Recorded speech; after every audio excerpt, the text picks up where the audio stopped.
প্রিয় দর্শক, খুবই দুঃখের সঙ্গে জানানো যাচ্ছে যে গতকাল রাত্রে আলিফ মিম হসপিটালের সামনে খুবই একটি মর্মান্তিক ঘটনা ঘটে গেল। বিস্তারিত শুনুন ভিডিওতে। আসসালামু আলাইকুম মেম্বার সাহেব, আপনি কি শুনলেন, এখানে কি হয়েছে? আমি ফজরের পরে আমার থানা থেকে ফোন দেওয়া হয়েছে যে আলিফ মিম হসপিটালের সামনে একজন অজ্ঞাত মহিলা পাগল তার গাড়ি অ্যাক্সিডেন্টে নিহত হয়েছে। এখানে আমার আসার জন্য ভালো হয়েছে। আমি আসছি, জানছি যে এটা রাত 4টার দিকে কোন গাড়ি বা কোন গাড়ি মারি গেছে কেউ জানে না। করতে প্রশাসনের লোক আসছিল।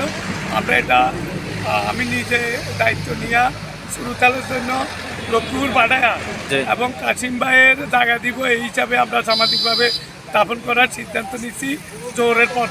এখন এটার পরিচয় পাওয়া যায় নাই নাকি? না, এটার কোনো পরিচয় নাই। আর কিছু চিনা যায় না? না, কিছু চিনা যায় না, চিনি না, কেউ নাই।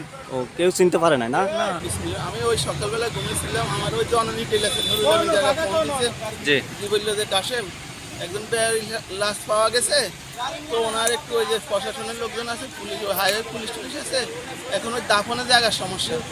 আমি বললাম সমস্যা নেই, জায়গা আমি দেবো, আমার কাছে আমার নিজের জায়গা দেবো, আমার পারিবারিক কবরে আমি দাফন দেবো, খরচ টরচ যা লাগায় তা আমি দেবো। তখন এখানে আসি প্লাস পোস্টমর্টমের জন্য নিচে প্রশাসনের লোক আছে, ওনার সাথে কথা বলছি যে দাফন কাফনের কোনো সমস্যা নেই, প্রশাসনিকভাবে কোনো সমস্যা। তাহলে আপনি আপনার ওই পারিবারিক কবরস্থানে দাফন করবেন? আমার পারিবারিক যেহেতু বেয়ারিশ লাশ। জি, আল্লাহ আছে, যদি ভবিষ্যতে কোনো খবর টবর আসে ওরা আসবো দেখতে। আচ্ছা, এইখানে আপনারা মানে প্রশাসনে এটা পোস্টমর্টম করবেন নাকি? হ্যাঁ, ওরা পোস্টমর্টম করে লাশ পাঠাই দিবে। আপনারা জানাজার ব্যবস্থা কখন করবেন? জানাজা বাদ জোহর এতিমখানা হযরত আব্দুল কাদের জিলানী এতিমখানায় আজ বাদ জোহর ওনার জানাজা হবে। যারা জানাজায় আসার ইচ্ছুক তারা অবশ্যই আসবেন ইনশাআল্লাহ বাদ জোহরে। বাদ জোহর। ঠিক আছে, ধন্যবাদ কাশিম ভাই আপনাকে। আপনিও একটা খুব সুন্দর দায়িত্ব নিয়ে আপনি এই কাজটা করতেছেন, দাফন কাফনের ব্যবস্থা করতেছেন। আপনাকে অসংখ্য ধন্যবাদ। আর কেউ যদি আসলে এখানে ছবি টবি তুলতে পারি নাই, যার কারণে লাশটা চেনা যায় না। অ্যাক্সিডেন্ট খুবই মারাত্মকভাবে হয়েছে, ওনারে চিনতে পারে না কেউ।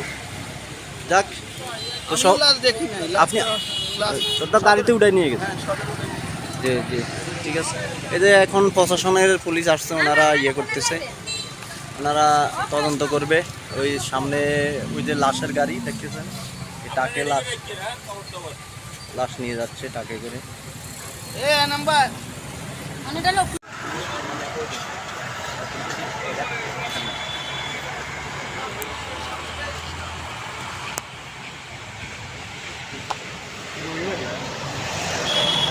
বেডা না বেডি? বেডি। কি হয়েছিল ভাই এখানে?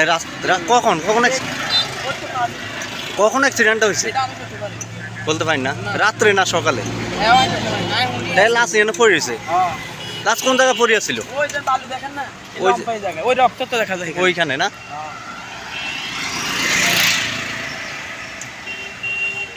দর্শক, খুবই দুঃখের সঙ্গে জানানো যাচ্ছে যে আমাদের এই আলিফ মিম হসপিটালের সামনে গতকাল রাত্রে একটা মহিলা এই রাস্তায় অ্যাক্সিডেন্ট হয়, এই জায়গাতে অ্যাক্সিডেন্ট হয়ে পড়েছিল। এখন আমাদের লক্ষ্মীপুর সদর থানার পুলিশ আসছে ওনারা তদন্ত করতে।